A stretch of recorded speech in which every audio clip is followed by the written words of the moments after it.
Welcome to Vent with Michelle Malden. Our burner today, when's a horrific story, not a story.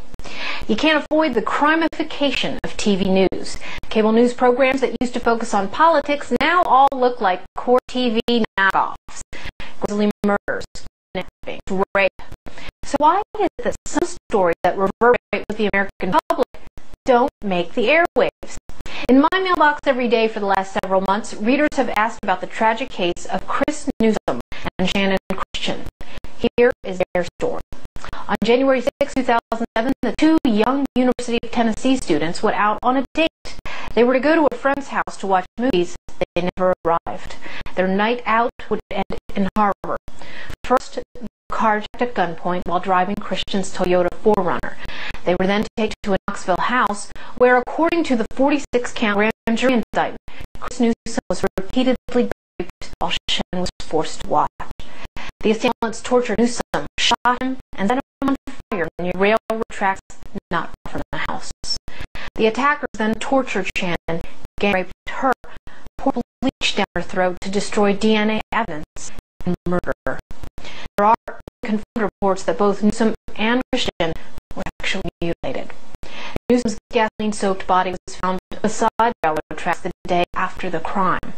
Police found Christian's body in a garbage can inside the horror house in 5 separate trash bags 2 days later. The house belonged to 25-year-old Lamarcus Davidson. He and 4 others, Eric Dwayne Boyd, George Giovanni Thomas, Latavis Cobbins, and Vanessa Coleman, have been indicted with a slew of crimes from theft to kidnapping to torture, rape, and murder. What motivated the five to commit such brutality against total strangers? Was it theft? They did release several items belonging to Newsom, but ditched Christian's SUV shortly after the car check. Could it be racial animosity? The victims were white, and 5 of the accused are black. Or could it be something else?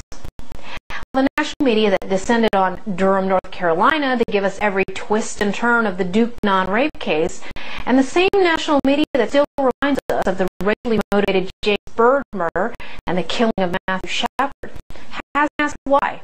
In fact, national media hasn't asked any questions about the case. It hasn't even reported it. The national media hasn't shown any interest in the crime at all. We get a steady diet of Nicole, Nellie Holloway, and Don Benet, and goes to jail. Never hear of the Christian Newsom murders on cable, in the New York Times, or anywhere outside blogs in the Knoxville, Tennessee local media. Why? Bloggers have a theory. The national media isn't interested in this case because it doesn't fit any useful, politically correct narrative. The Duke case centered on white-on-black crime and also fit a class warfare storyline. The rich and powerful exploiting a member of the downtrodden underclass. The James Byrd case was a white-on-black hate crime, and it occurred in Texas, home to then presidential candidate Republican Governor George W. Bush.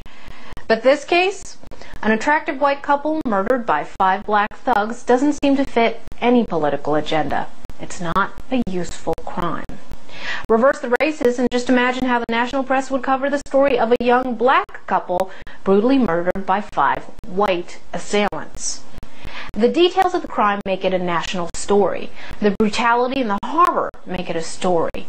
The 5 accused will soon face trial, and at least 2 may face capital punishment. That should make it a story. But somehow it ain't fit to print or air by MSM vultures too busy picking at the latest celebrity carcasses. Till next Vent, I'm Michelle Malkin for Hot Air. I want you to go on to michaelsavage.com. I warn you before you download this story. I warn you, if you're a depressed person, don't do it.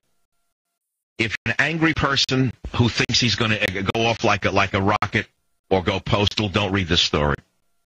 Because it's going to get you so crazy that you're liable to commit some violence, and I don't want you to do it. Violence only gets more violence. Racially charged murder trials getting scant national press. It's on michaelsavage.com. Christian and Newsom, that's a white couple, young couple. They were out on a date in Knoxville, Tennessee. Nice kids next door. Carjacked, tortured, murdered, set on fire by a group of blacks. According to published news reports, the two were tortured at length while they were alive in each other's presence. They were then strangled and shot. I don't think I can even read this now. I don't know whether to cry or scream. Newsom's mutilated and burned remains were found along a railroad track the following day. 2 days later, Christian's battered and burned body was found in a trash bin. The suspects were quickly arrested and charged with carjacking, kidnapping, rape, premeditated murder, theft, and robbery. It's a gigantic story. Not heard. Wolf Blitz is that empty piece of garbage. Wolf Blitz is a thing that should never... I can get myself in real trouble right now if I actually told you what I think of these people. So I'll go on with the story. They're talking about the fact that the Associated Press wire stories on the killing were carried by Knoxville news outlets, CBS News and Fox News, but other major media wouldn't touch it at all. Search of the Nexus database found that the May 8th story on this website, aside from this one, no other major media outlets have reported the case. ABC, CBS, NBC, and New York Times would not return calls. They wouldn't cover it. However, conservative talk host Michael Savage said in his May 9 radio program, the Knoxville situation got me sick. So they called up a professor of journalism, don't know, by the name of Robert Zelnick. And he's at Boston University. Probably dresses correctly, Mr. Zelnick. Oh, yeah, dresses British. Knows how to make a tie. Knows how to smile at a cocktail party with politicians, Mr. Zelnick. Moved himself up from the needle trades in 1-2 generations. The professor of journalism at Boston University, Mr. Zelnick, told Cybercast News Services that the Knoxville murder, as gruesome as the word, needs strong peg to reach a national audience. He said racism would certainly be one. Celebrity involvement would be another.